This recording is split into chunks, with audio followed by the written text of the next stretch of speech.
जरदारी साहब, आसिफ अली जरदारी साहब बिला आखिर हस्बे तवक्को और जैसे आपकी पेशगोई भी थी दूसरी बार मुंतखब हो चुके हैं सदर ममलिकत ऑफ पाकिस्तान। और वो तो मुंतखब हुए सभी को पता था, लेकिन ये फिर बाद में हुआ कि शहबाज शरीफ साहब ने सिर्फ वहीं पर फ्लोर पर ही मुबारकबाद नहीं दी, नवाज शरीफ साहब ने भी वहीं तक मुबारकबाद नहीं दी। शहबाज शरीफ साहब चल कर गए जरदारी हाउस और जाके वहाँ पर बगलगीर हुए, मुबारकबाद दी, नेक तमन्नाओं का इजहार किया। तो तब लोगों को थोड़ी सी हैरत इसलिए भी हुई कि माजी में शहबाज शरीफ साहब ने आसिफ अली जरदारी साहब के साथ जो जो कुछ कहा उनके हवाले से वो सबके जहनों में गूंजता रहा। आपको भी याद होगा, लेकिन याददाश्तों को थोड़ा सा ताज़ा कर लेते हैं कि आसिफ अली जरदारी साहब के हवाले से क्या क्या कहते रहे। जी अच्छा, पेट फाड़ने की बातें, फिर उल्टा लटकाने की भी बातें, लेकिन जाहिर है सियासत में तो जैसे वो बदलता है रंग आसमां, कैसे कैसे सियासत में इस तरह से मिजाज बदलते हैं, कल के दुश्मन आज दोस्त बन जाते हैं। हम महमूद अचकज़ई साहब को भी देख रहे हैं कि वो किधर जाके खड़े होकर क्या बातें कर रहे हैं।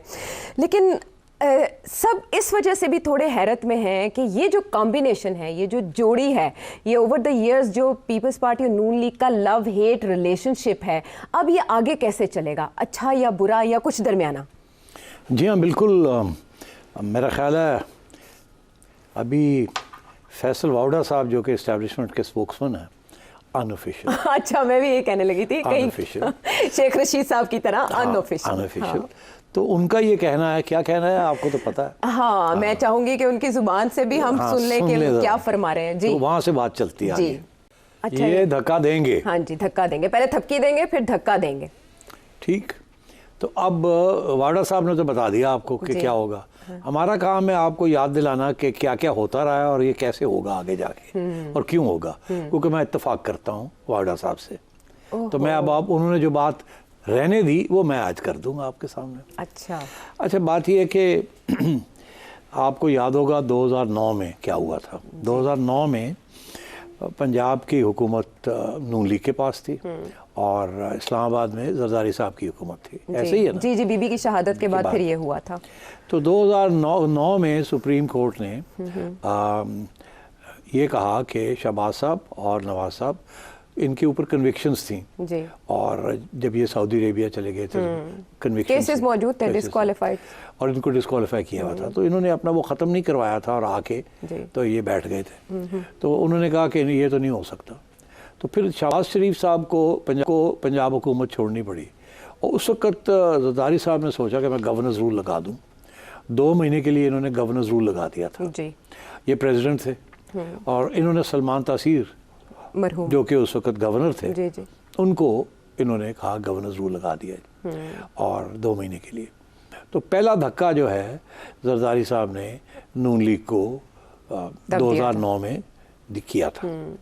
उसके बाद ये हुआ कि एक जजेस मूवमेंट शुरू हो गया, लॉयर्स मूवमेंट शुरू हो गया। ठीक, और उस लॉयर्स मूवमेंट में लीड उसको कौन कर रहे थे? एतजाज़ अहसन साहब और नवाज शरीफ साहब, ऐसे ही है ना? तो गवर्नर रूल इसलिए भी लगाया गया था कि ये इनको रोका जाए किसी तरीके से, बिकॉज वो बात चल पड़ी थी कि अब लॉन्ग मार्च होनी है। जरदारी साहब ये नहीं चाहते थे कि इफ्तिखार चौधरी वापस आएँ और जजेस को रिस्टोर किया जाए।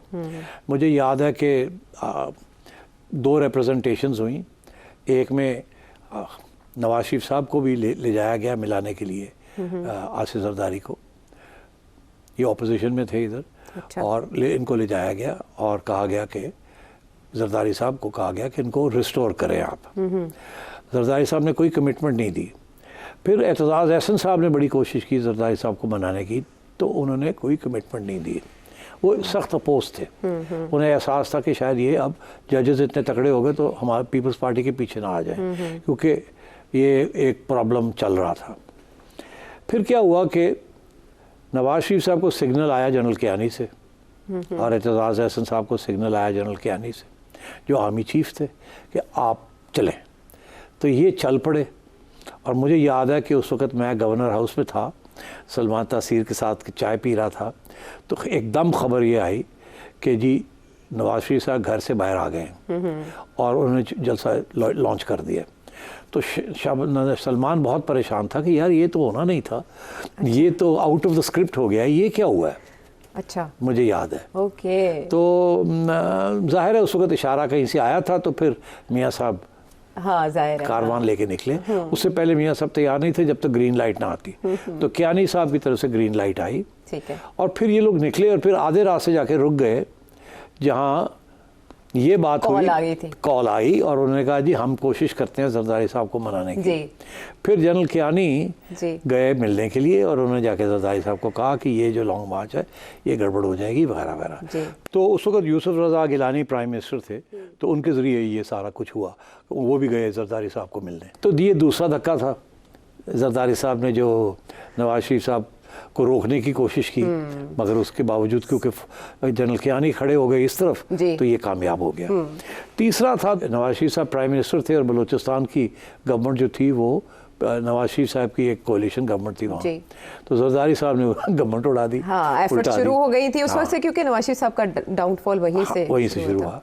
तो जरदारी साहब ने गवर्नमेंट जो नून लीग की गवर्नमेंट थी, कोalition गवर्नमेंट बलूचिस्तान में, उल्टा दी और अपनी गवर्नमेंट बना ली मिलकर किसी के साथ। 2018 में सेनेट के इलेक्शंस के ऊपर संजरानी साहब को जो प्रॉप अप किया वो जरदारी साहब ने किया।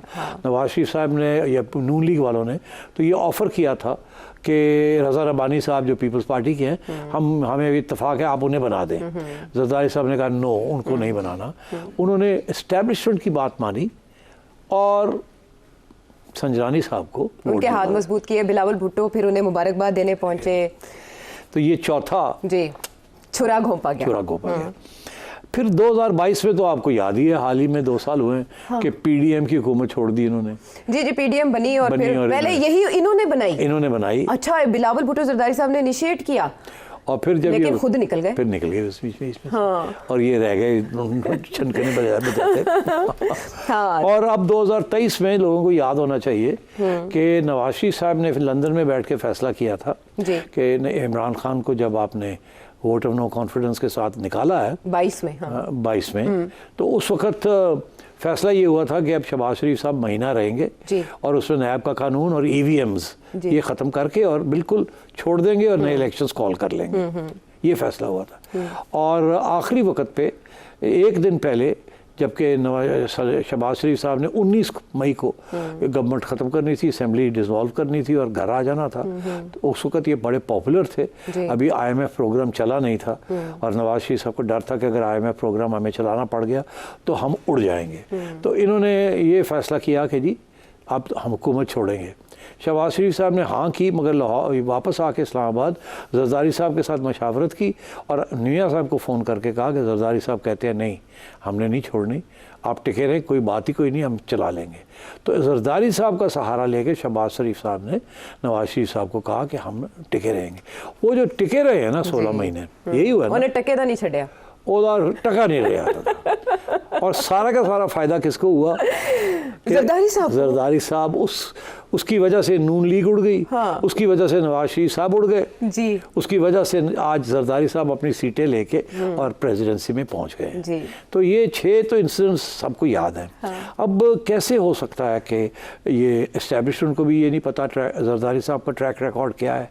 वो मैं हमेशा कहता हूँ कि उन्होंने 2 PhDs की हुई हैं, एक नहीं, मास्टर ऑफ पॉलिटिक्स। अच्छा। और उनके लिए कोई सरी के नेक के अंदर गर्दन में वो हर किस्म का काम करते हैं और उनकी हमेशा ये कोशिश रही है कि इस्टेब्लिशमेंट के करीब रहें।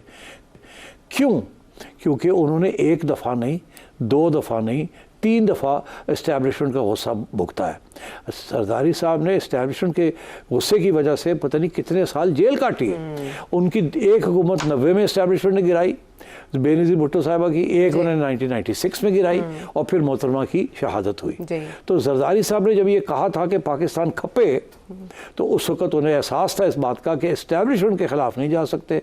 अगर पीपल्स पार्टी ने सर्वाइव करना है और उन्होंने सर्वाइव करना है तो उनको पता था इस्टेब्लिशमेंट उनको पसंद नहीं करती। उनका एजेंडा यही था कि अब मैंने इस्टेब्लिशमेंट के साथ मिलकर पीपल्स पार्टी को बचाना है। इसीलिए फिर उनको गवर्नमेंट भी मिली, इसलिए और वो उनका इस्टेब्लिशमेंट के साथ बड़ा पक्का रिश्ता है।